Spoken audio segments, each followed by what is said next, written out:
د الله په ذکر زړه زرغونیږي. بسم الله الرحمن الرحیم. السلام علیکم ورحمت الله وبرکاته. زیات خبرې د باطن اصلاح ته ضرور نه وي، که لږه خبره هم د فکر سره واوري کافي ده. خو که فکر بالکل سوړ سخت شوی وي یا بې حس شوی وي، نو د یو صالح څوک چې تا ته نیک مشوره درکوي د هغوی مشوره واخله او ذکر شروع کړه. ځکه دا سست او بې حس فکر د غفلت سوړوالی یا بې پروایۍ له امله پیدا شوی وي، او ذکر د غفلت ضد دی. د زړه راویښونکي ذکر به دې سست فکر ته ګرم طاقت ورکړي، لکه څنګه چې لمر ساړه شیان توده کوي.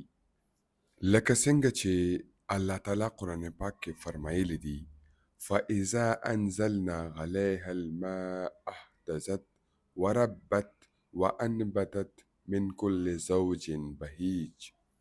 حضرت حکیم علامت مولانا تانوی رحمت الله علیه فرمایي، حق تعالی فرمایي نو کله چې مونږ پر باران وورو نو هغه مړه ځمکه راپورته شي، یعنی راویښیږي او د هر قسمه ښکلي نباتات زرغونوي.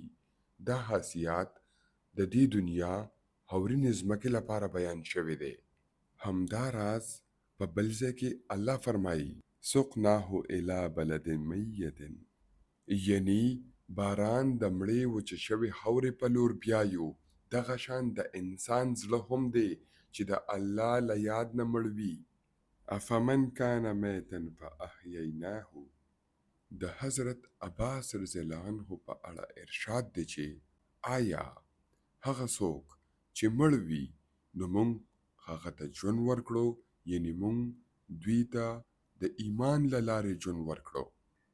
زړه د الله له یاد څخه په غفلت کې مړ کیږي، لکه څنګه چې رسول الله صلی الله علیه وسلم فرمایي: مثل الذی یذکر ربه والذی لا یذکر مثل الحی والمیت. هغه څوک چې خپل رب یادوي او هغه څوک چې رب نه یادوي د ژوندي او مړي مثال لري. رومي رحمت الله علیه هم دا مضمون په شعر کې بیان کړی دی: که ستا زړه د غفلت له امله مړ شوی وي او فکر دې سخت شوی، ساړه او بې حرکته شوی وي، نو ته به یوازې د ژوند مقصد خوراک څښاک او دنیاوي خواهشات وګڼئ. یعنی هغه زړونه چې د الله له ذکر او یاد څخه غافله دي، هغوی داسې دي لکه وچې شړې ځمکه چې نه شنه کیږي نه زرغونه کیږي، او کله چې ذکر د باران په شان پرې وریږي نو دا زړونه بیرته ژوندي کیږي، نرمیږي او خیر پیدا کوي. که ته اوس هم په دنیا کې ډوب یې او د دې د انجام هیڅ فکر نه درځي، نو ته ذکر شروع کړه. د ذکر په برکت سره به د زړه حوره هم زرغونه شي او اعمال صالحه به دې لوړ، عظیم او د ستاینې وړ نظریات یا فکرونه زرغون کړي. د الله د ذکر په برکت د انسان زړه هم ژوندی کیږي او د نیک عملونو او لوړ ستایل شوي فکرونو زرغون فصل ترې هم راټوکیږي. الحمدلله تعالی د لویو بزرگانو د غلامۍ، مینې او پیرو په برکت د دې شعر تشریح د الله له دې مبارک آیات سره ډیره ښه جوړه شوه چې د اهل ذوق لپاره وجد راولي، یعنی د زړه وجداني خوښي او ژور احساس. تقبل الله منا وشکر الله شکرا حسنا بفضله ومنه آمین.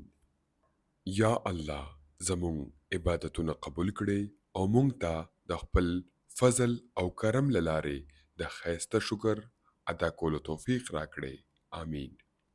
الله الله، ځکه چې د دوست پاک نوم دی، یعنی د محبوب حقیقی اسم ذات دی، نو دا ذکر ذاکر د مذکور در حضور رسولو وسیله ګرځي او د قرب حاصلولو لپاره هم دا ذکر اسم عظیم دی. د لوی الله پامان.